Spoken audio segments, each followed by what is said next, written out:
Hello everyone, good morning. Welcome to the live lecture of Doubtnet. So we were doing a chapter which is haloalkane and haloarene. This is your first chapter of organic chemistry in class 12th. We have already completed 3 lectures of this chapter, and in 3 lectures we have completed the classification of haloalkanes and haloarenes as well as IUPAC nomenclature of haloalkanes and haloarenes. So today, which is lecture number 4, we'll be completing our preparation methods of haloalkanes, and this is the part 1 in which we'll be dealing with how to prepare haloalkanes from your alkanes by halogenation method, the free radical method. Alright, let's start. If you don't know me, let me introduce myself to you. My name is Shagun and I've done my masters in chemistry from Miranda House Delhi University. I'm adding few qualifications.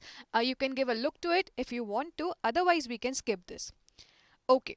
In this part 1, we'll focus on how to prepare haloalkanes from alkanes, and it is very important because we'll be dealing with free radicals and the stability of free radicals. We'll be dealing with stability of free radicals as well as, and you'll learn a lot from this preparation method.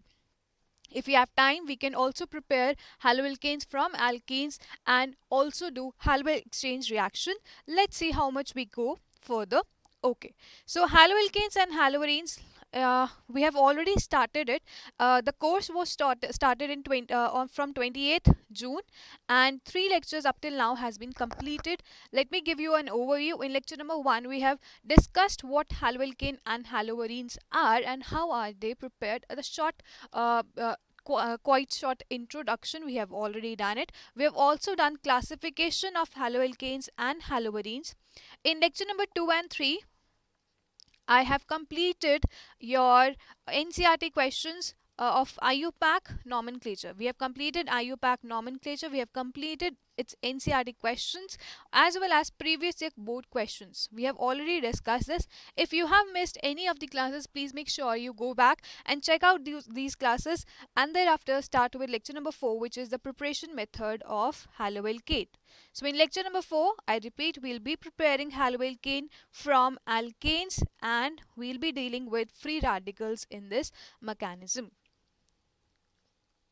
Alright, from alkanes. Okay, so let's start.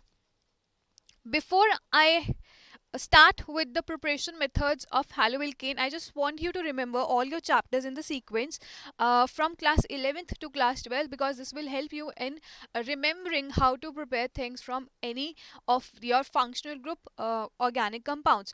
Okay, so in class 11th you must remember things like, in class 11th we dealt with a chapter which is hydrocarbon, and hydrocarbon was further divided into 3 main category of hydrocarbons were your alkanes, alkenes and alkynes, right?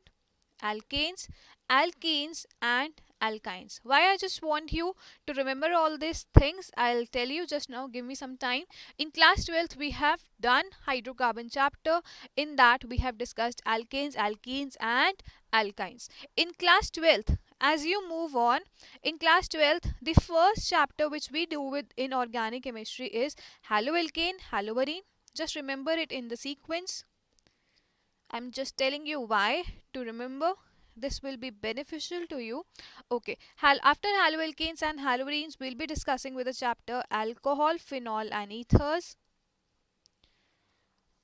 Thereafter, we'll be dealing with the chapter aldehyde, ketone and carboxylic acid. Ketone and carboxylic acid. So, our aim is to prepare haloalkane, right? We'll be dealing with haloarenes later on.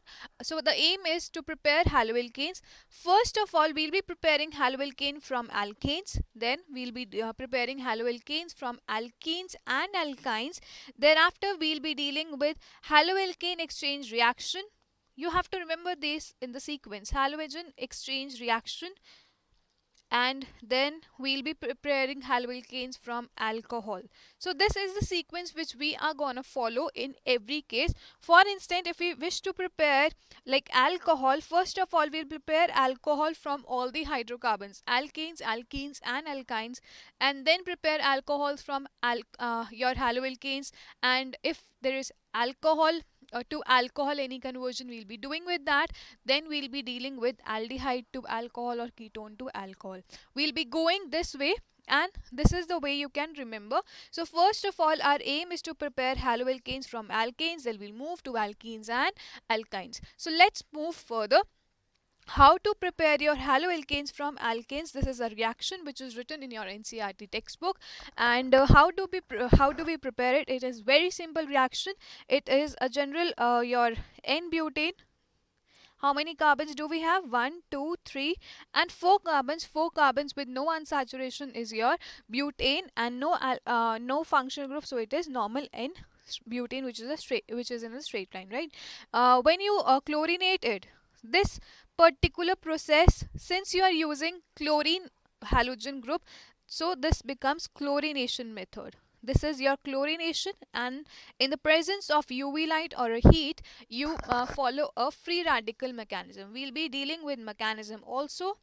This is chlorination by free radical mechanism, and this is only possible in alkanes. What all products you get is 1-chlorobutane. You remember, we name the carbon as 1, on which chlorine group is directly attached to. This is 1, 2, 3, 4. 4 carbons, first position is substituted with chlorine group, so it becomes 1-chlorobutane. And here if we start with 1, 2, 3, 4, the Cl is attached to the second carbon, so the name is 2-chlorobutane. We have already completed IUPAC nomenclature. I hope this does not create any problem, right? So this is the product. Now how is this product formed? We'll be discussing it in the mechanism. Okay, so the mechanism you have to follow is the free radical mechanism. Mechanism which we follow is free radical mechanism. The first step of free radical mechanism, you can say, is an initiation step. In which radical formation happens first. This is initiation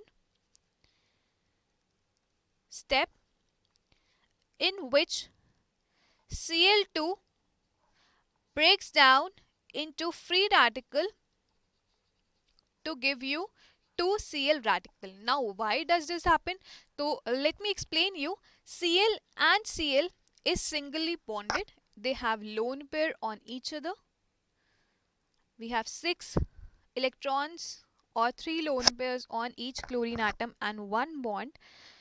Chlorine and chlorine, the lone pairs on chlorine and chlorine are repulsive in nature, because electron and electron being in the same nature repels each other.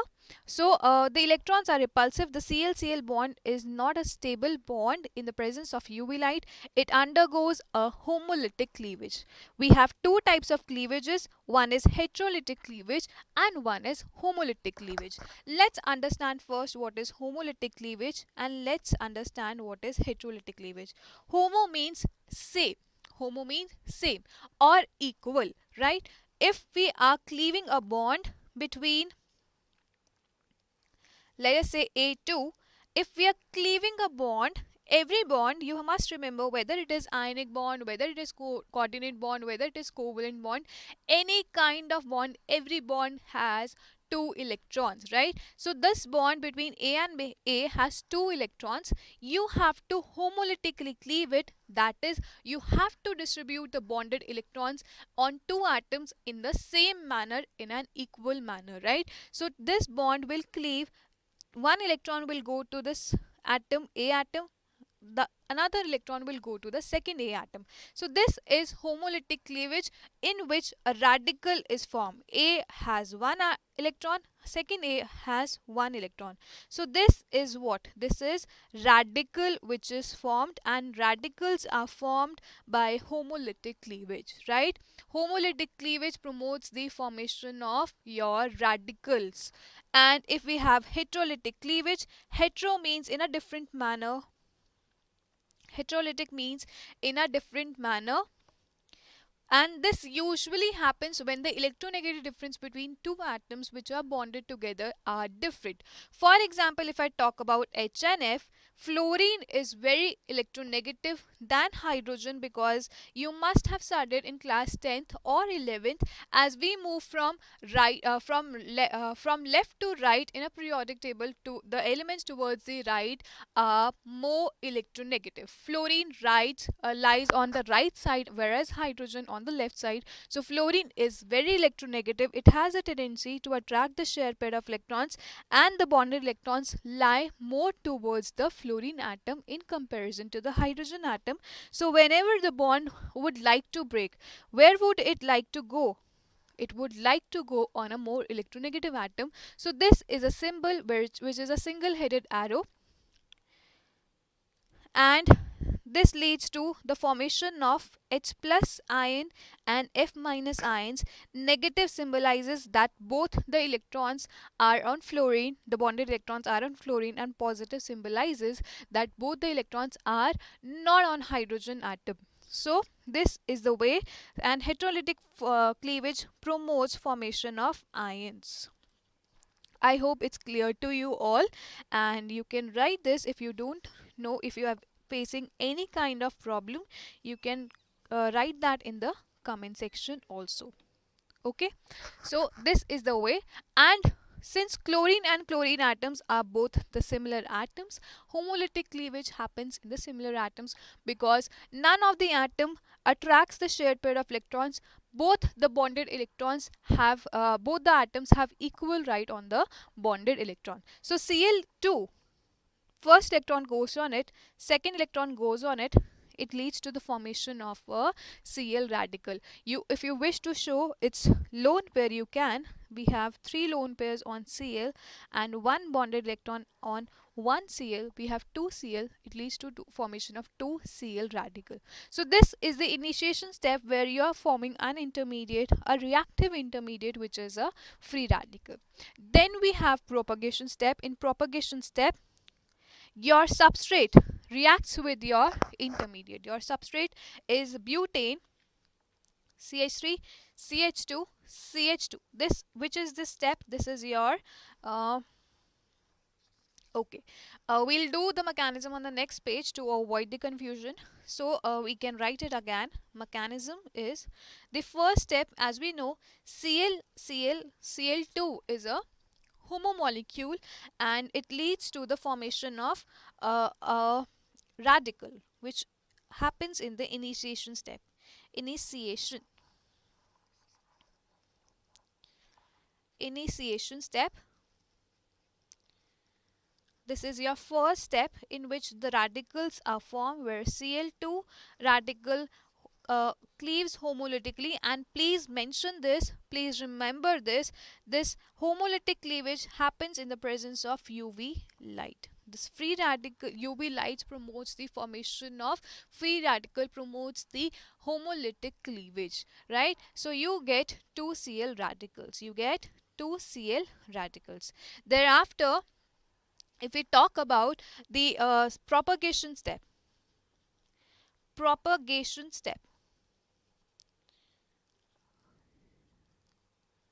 in propagation step, your substrate is your N-butane, CH3, CH2, CH2, CH3. It reacts with your free radical and forms another radical. We have 2 radicals which are possible when a Cl radical reacts with your N-butane substrate. One of the radical is a 1 degree radical, that is CH3, CH2, CH2, CH2 radical. H radical that has been formed has combined with the Cl radical. I'll tell you, I'll further elaborate how has this happened. Just give me few seconds. CH3, CH2, another radical which is possible is a 2 degree radical, and we have HCl. So this is your propagation step. And how has this happened? You must know that in N-butane you have 2 different kinds of carbon which are possible. If we number it from 1 as 1, 2, 3, 4, this carbon and this carbon are similar, because you can if you number it from as left to right, one carbon is this and four carbon is this, right? If you can number, you can also number it from right to left. So this is 1, 2, 3 and 4. This becomes 4 and this becomes 1. This is 1 as well as 4. This is also 1 as well as 4, right? So both are same. These are your terminal carbons. Terminal carbons are same.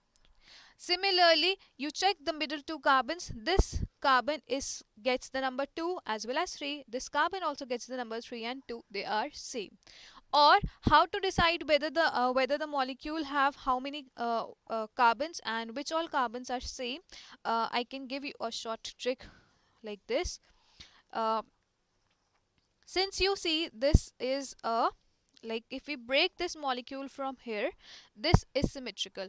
We have two carbons to the left side, we have two carbons to the right side. This is exactly the middle position which we have basically we have broken the bond off. We have to break the bond. Remember, we have to break the carbon-carbon bond from the middle such that the molecule is equally distributed to the left as well as to the right side. So we break the bond from here. This is exactly the same portion as this.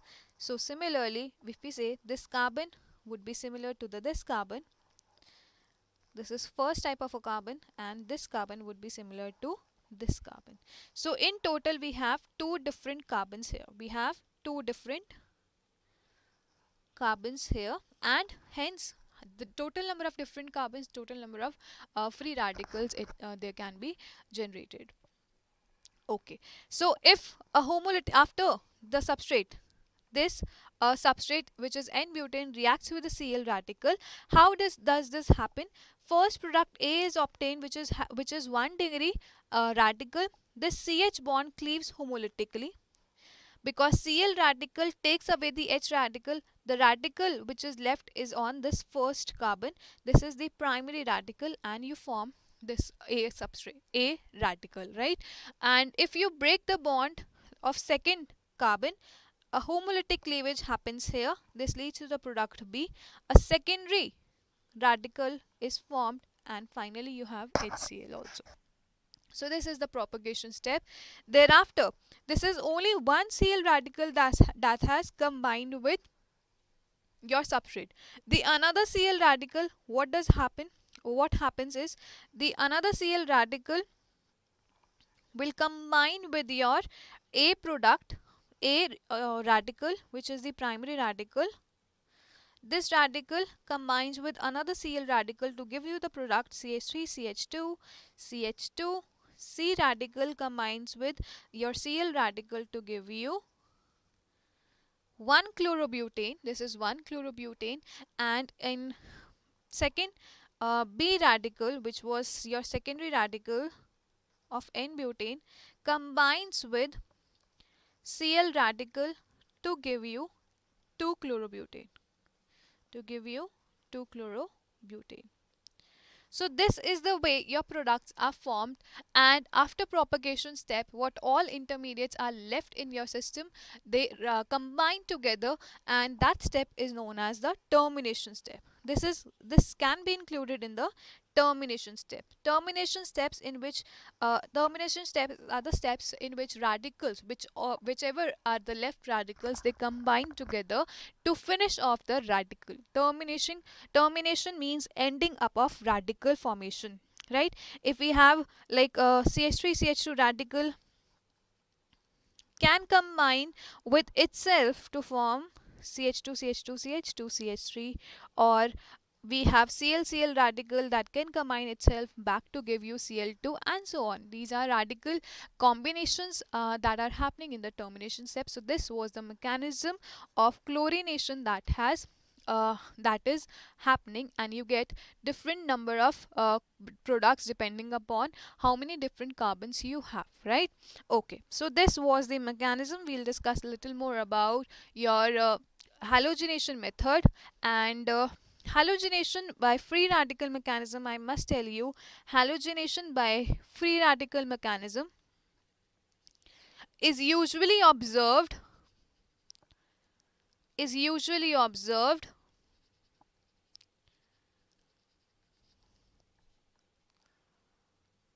observe when you wish to prepare your bromoalkane or chloroalkanes. Is usually observed to prepare your bromoalkane or chloroalkane. If you wish to prepare your fluoro or iodoalkane, this free radical mechanism is not followed. I'll tell you the reason why, but you must write this. Is usually observed to prepare bromoalkane and chloroalkane only. Chloroalkane only. We do not prepare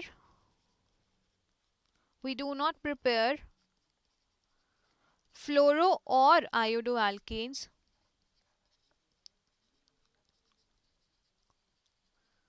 from or by free radical mechanism. These are some extra points which would help you to crack your rest of your competitive exams also if you wish to, but you must know this: we do not prepare fluoroalkanes or iodoalkanes by free radical mechanism. Reason being, if somebody asks you what is the reactivity of your free radical mechanism, so if you wish to do fluorination, that is very reactive mechanism, that is very reactive as compared to chlorination, bromination and iodination. Why does this happen?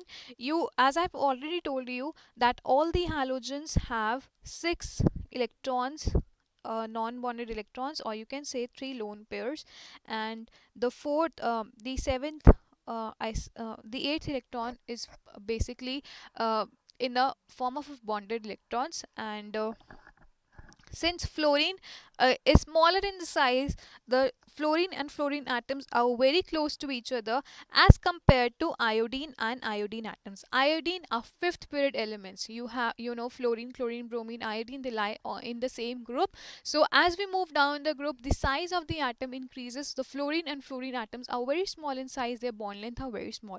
Iodine and iodine are large atoms. Their bond length is very large in comparison to your fluorine. So fluorine and fluorine are smaller in size, so their bond length are also small. We have lone pairs on fluorine atoms, and when the bond length is small, there is more repulsion between the lone pair and lone pair of fluorine. So fluorine would fluorine bond, F2 bond, is very unstable. As you show them the UV light, they would readily break the bond and form the free radical very fast.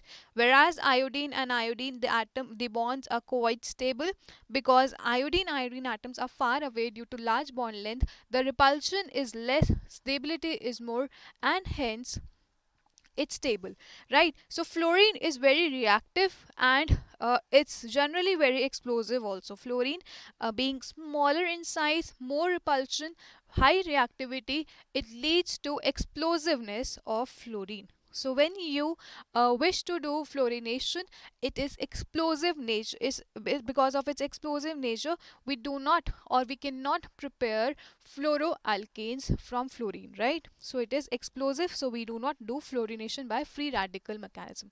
Now, why iodination is also not done? Iodination reaction is very slow. Iodination reaction is very slow.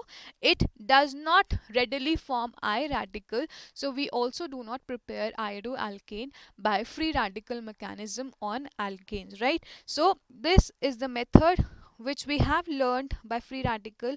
We prepare bromoalkanes and chloroalkanes only. We do not prepare iodoalkanes or your fluoroalkanes. I hope it's clear to you.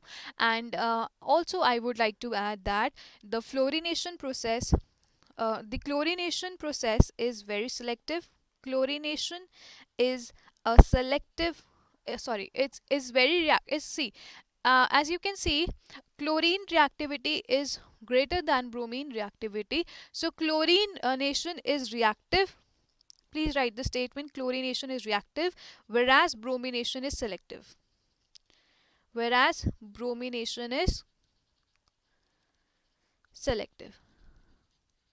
These are few points which are not mentioned in your NCERT, but you must know because it makes the chemistry more understanding. It makes the chemistry more um, more like, if when you learn something new, it takes you up to the little level up, and it builds in the builds up the confidence, right? So chlorination is reactive. What does it means? It means that since when we were preparing CH3CH2 n butane, we were reacting n butane with chlorine in the presence of a free radical like UV light.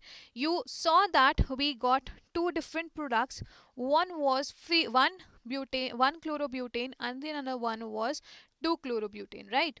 One was 1-chlorobutane, the another product was 2-chlorobutane. Now this uh, the property of chlorination being reactive says that if it is formed like 55%, the amount of 2-chlorobutane formation is 55%, its amount would be formation by 45%. The amount difference between the two products are not much. It is equally selective, for it is equally reactive. It gives almost similar amount of two products. Bromination is selective means that bromination prefers, whenever we do the bromination here, in the presence of a UV light, we get the same two types of products. One is 1-bromobutane, and the another one is 2-bromobutane. But this is selective. That means that the amount of 2-bromobutane is 98%, whereas 1-bromobutane is 2%. This is a hypothetical data which I am giving. It might be the same, it might not be the same. So I can explain you what does selective. Let me explain you again what does reactivity and selectivity means. Selectivity means that you are getting selective to a particular kind of a product. You have a major and a minor product, and that is the selectivity. You are being choosy to a particular type of a product. Since bromine is being choosy to your second 2-bromobutane, this is selectivity, right? And reactivity means the same amount of reactivity, equal amount of reactivity to the both of the products. There is not much difference between the percentage or the amount of yield in the two products are formed. So this is reactivity and selectivity. Now why is 2-chlorobutane more selective? More product, both in both the cases more amount of products are formed, and 2-chlorobutane or 2-bromobutane are the major product. Reason being, your free radical is being formed, and since free radical, the 2-degree free radical is more stable than 1-degree free radical. This is 2-degree free radical. It is more stable than your 1-degree radical, hence this is formed more, and hence more products are formed. So this is the reason why 2-degree radical 2-chlorobutane or 2-bromobutanes are more stable. So you can write the reactivity series of a free radical, or you can write this basically stability order. Stability order is 3-degree radical is more stable than 2-degree, is more stable than 1-degree, and this stability is due to hyperconjugation. I'll be dealing with the stability again in the next class. Till then you can remember that 3-degree radical is more stable than 2-degree radical, is more stable than 1-degree radical, just the way as in the carbocation, a 3-degree carbocation is more stable than 2-degree carbocation, is more stable than 1-degree carbocation. I'll explain you the reason.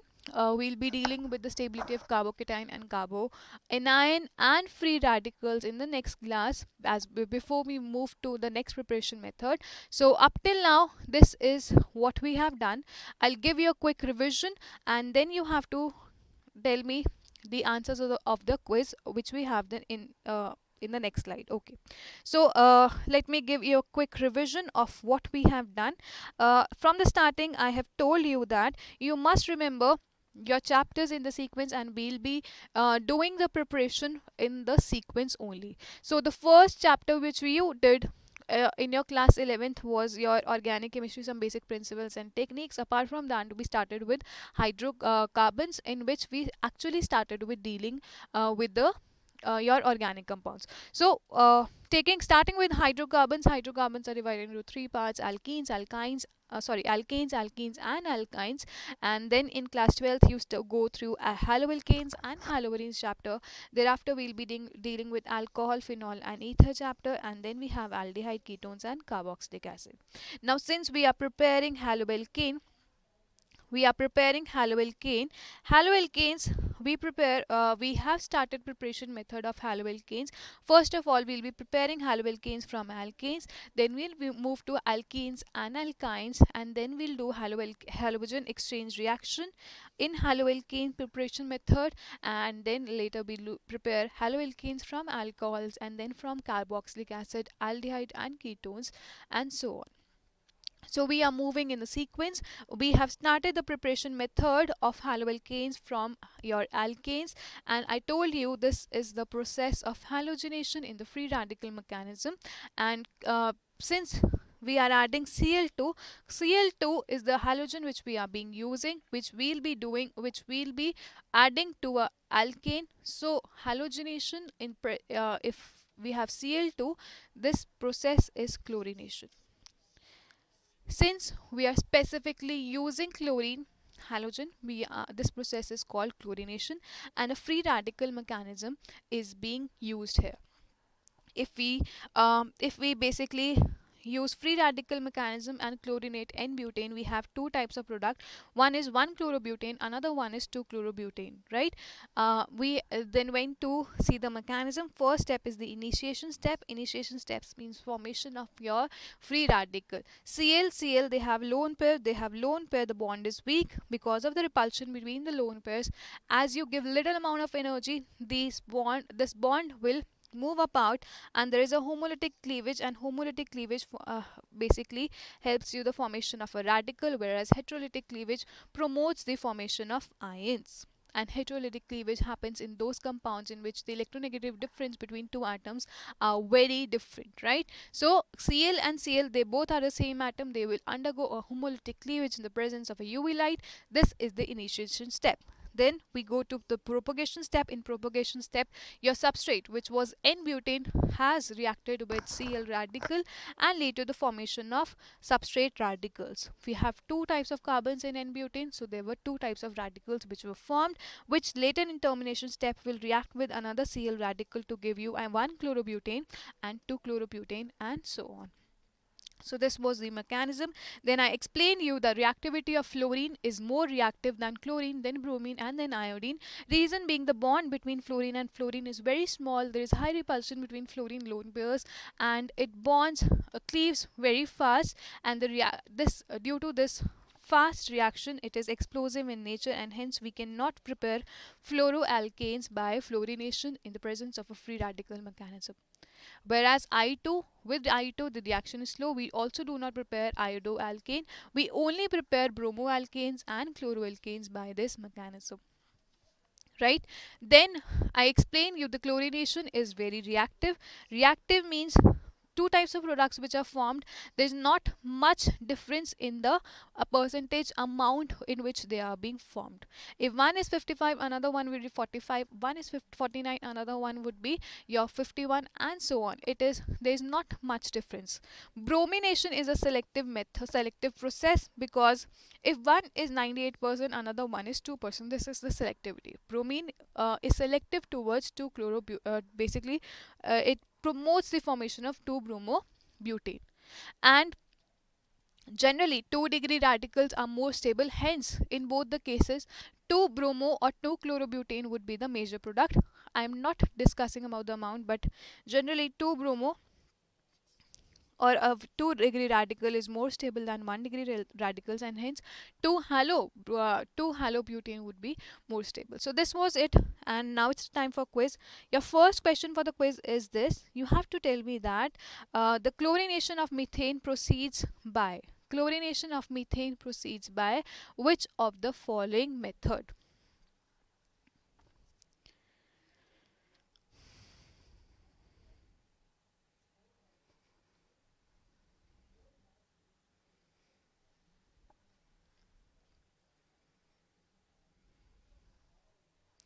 Okay, let's move to the next question. How many monochlorobutane will be obtained by chlorination of N-butane? Question says, how many monochlorobutanes will be obtained by chlorination of N-butane? We have already done this. Please answer this question.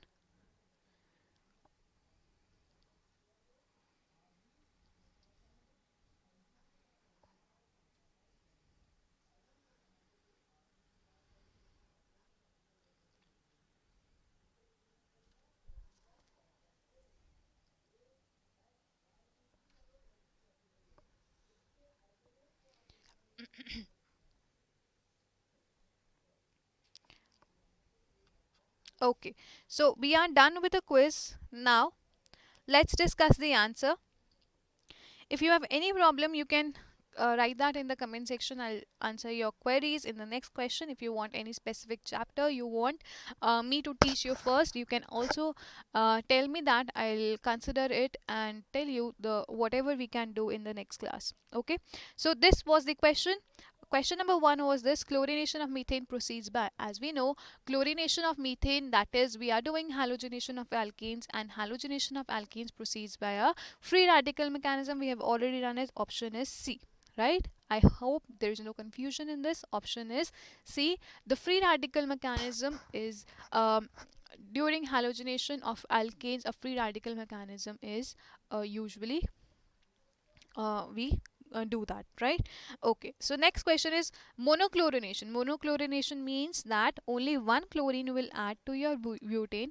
And how many types of products are being formed when you chlorinate n-butanes? And it should be monochlorination. We have already done this. Since butane has two different types of carbon, one carbon is like this carbon, and this carbon is similar because they are terminal carbons, and this carbon is similar to this carbons because if you form a line between carbon and carbon, this is just similar to this. So these two carbons are, we have two different types of carbons here. When you do the monochlorination, you have a yellow carbon is being substituted with a chlorine. The hydrogen on the yellow carbon is being substituted with a chlorine. You get one chlorobutane. And in second molecule, the green carbon, the hydrogen on the green carbon is being substituted with chlorine. Since it is monochlorination, these two products are formed. Monochlorination is specified because if you do if it is monochlorination is not specified, we can form variety of products. Like if this further gets like chlorinated, you can have variation of products. Like you can have 1 dichlorobutane, you have 1 dichlorobutane, 1 dichlorobutane, 1 dichlorobutane. Similarly, we can have 2 dichlorobutane, 1 and so on. There are various combinations are possible if we if monochlorination is not specified. So it is important to specify monochlorination, that is one chlorine is to be added by substituting one hydrogen. So in total we have two different types of products which are formed here. So the option would be B. So this was it till now, and I hope you have liked the lecture. If there is any problem, you can discuss with me. We'll discuss further, like we'll be discussing the preparation method. We'll continue with this method in part 2, but before that, we have a small announcement. The announcement is that a new English speaking course is being launched in Doubtnut, and it's starting from 8 July 2021, and your top English teachers will be taking this course. Now you can tell me whether you want this course, whether you want to apply in this course or not. There is a poll on your screen. You can answer that.